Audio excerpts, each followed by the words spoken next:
ఈరోజు ఆంధ్రప్రదేశ్ రాష్ట్ర పరిస్థితి చెప్తానండి.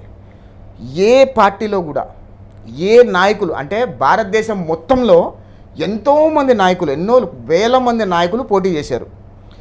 ఏ నాయకుల తల్లిదండ్రులు కానీ, పిల్లలు కానీ, పిల్లలు కానీ, వాళ్ళ కుటుంబ సభ్యులు కానీ బయటకు వచ్చి మా వాడికి ఓటు వేయొద్దు అని ఎక్కడ చెప్పలా.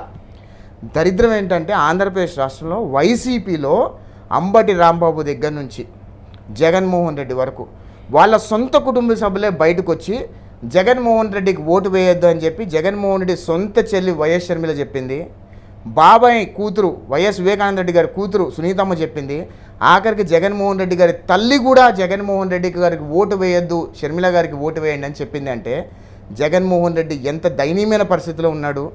జగన్మోహన్ రెడ్డికి ఓటేస్తే ఆంధ్రప్రదేశ్ రాష్ట్రం సర్వనాశనం అయిపోతుంది అని చెప్పి షర్మిలమ్మ చెప్పింది, సునీతమ్మ చెప్పింది, విజయమ్మ చెప్పింది. అంటే జగన్ రెడ్డి పత్రం ఎంత భయంకరంగా ఉండబోతుందో జగన్ రెడ్డి కూడా తెలుసు. కాకపోతే ఏంటంటే మేకపోతు గాంభీర్యంగా ప్రదర్శిస్తున్నాడు.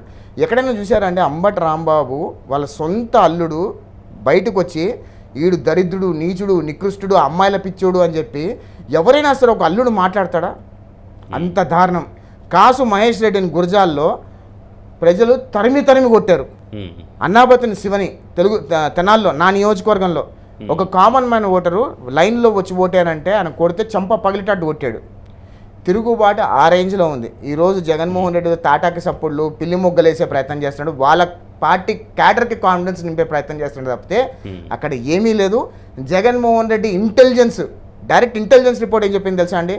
118 to 129 సీట్స్తో గవర్నమెంట్ తెలుగుదేశం పార్టీ కూటమి ఫామ్ చేయబోతుందని జగన్మోహన్ రెడ్డి ఇంటెలిజెన్స్ చెప్పింది. కేంద్ర ఐబీ ఇంటెలిజెన్స్ ఏం చెప్పింది తెలుసా అండి? 108 to 124 మధ్యలో తెలుగుదేశం కూటమి గవర్నమెంట్ ఫామ్ చేయబోతుందని ఐబీ ఇంటెలిజెన్స్ చెప్పింది. ఈరోజు 13 జాతీయ సర్వేలు వస్తే 13 జాతీయ సర్వేల్లో ఒక్క సర్వే మాత్రమే జగన్మోహన్ రెడ్డికి అనుకూలంగా ఉంది. మిగతా ఏ సర్వేలు కూడా జగన్మోహన్ రెడ్డికి అనుకూలంగా లేవు. మన రాష్ట్ర ఛానల్స్లో 3 ఛానల్స్ మీకు తెలుసు అనుకుంటా. ఒక బ్రదర్ ఛానల్, ఒక సిస్టర్ ఛానల్, ఒక మదర్ ఛానల్, పేర్లు చెప్పదలుచుకోవాలా. ఈ 3 ఛానళ్ళు తప్పితే మిగతా ఏ ఛానల్ కూడా జగన్మోహన్ రెడ్డి గెలుస్తాడని చెప్పట్లా. అంటే జగన్మోహన్ రెడ్డి క్యాడర్కి ధైర్యం ఇచ్చే ప్రయత్నం చేస్తున్నట్టు తప్పితే అక్కడ ఏమీ లేదు. జగన్మోహన్ రెడ్డి ఓటమి ఎంత భయంకరంగా ఉండబోతుందో జగన్మోహన్ రెడ్డి క్యాడర్కి ఫుల్ క్లారిటీ ఉందండి. దాదాపుగా 57 నియోజకవర్గాలు ఏమో తిరిగానన్నారు కదా, ఆ క్రమంలో ఆ పర్యటనలో ప్రజల నుంచి రెస్పాన్స్ ఎలా ఉంది? ఎందుకంటే ఇప్పటికీ స్టిల్ ప్రజలు సీక్రెట్ ఓటింగ్, సైలెంట్ ఓటింగ్ అనేది కొంచెం బలంగా చేశారు.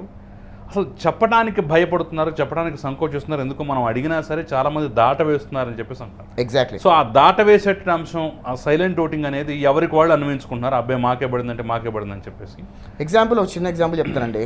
కడప పులివెందుల కాన్స్టిట్యున్సీలో నేను పర్యటించినప్పుడు పులివెందుల ప్రాంతంలో ఊరువాడ తిరుగుతున్నప్పుడు వాళ్ళకి చెప్తున్నా, మీరు ఎవరు కొట్టేస్తే బాబాయ్ అని అంటే మాట్లాడేవాళ్ళు కాదు. నేను అప్పుడు ఎమ్మటాను, జగన్కి తప్ప ఎవరికైనా ఓటు వేయండి అనగానే ఎమ్మట బూతు పురాణం ఎత్తుకునే వాళ్ళంతా కూడా బూతు పురాణం ఎత్తుకునే వాళ్ళు. ఏందా ఇంత చెప్పలేదు కదా అంటే, మళ్ళీ మీరు వైసీపీ వాళ్ళు అనుకున్నాను సార్ అందుకని చెప్పలేదు, కానీ ఈసారి జగన్కి మాత్రం ఓటేసే ప్రసక్తి లేదు, వివేకానంద రెడ్డి సార్ని అతి కిరాతకంగా చంపేసింది జగన్మోహన్ రెడ్డి అని వాళ్ళే అనేస్తున్నారు. మొన్నటి వరకు షర్మిల గారు ఏం చెప్పారు? వివేకానంద రెడ్డి గారిని చంపేసిన అవినాష్ రెడ్డి గారిని పక్కన పెట్టుకొని తిరుగుతున్నారు మీరు, ఆయన కాపాడుతున్నారు అంటే మీ హస్తం కూడా ఉంది, భారతిరెడ్డి హస్తము జగన్ హస్తం కూడా ఉందేమో అని అనుమానాలు కలుగుతున్నాయని చెప్పి షర్మిల గారు అన్నారు కదా. ప్రజల్లో ఉంది ఆ మాట. ఖచ్చితంగా వివేకానంద రెడ్డి గారిని చంపేసి జగన్మోహన్ రెడ్డి అని ప్రజలు, కడప పులివెందుల ప్రాంత ప్రజలు ఓపెన్గా చెప్తున్నారు.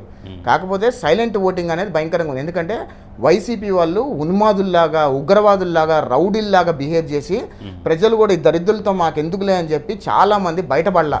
ఎప్పుడైతే మనం డైరెక్ట్గా జగన్ తప్ప వేరే వాడికి ఏమైనా ఓటేయండి అని అన్నామంటే భూతు పురాణం ఎత్తేసుకుంటున్నారు వాళ్ళు. అంత సైలెంట్ ఓటింగ్ ఉంది. నేను తిరిగిన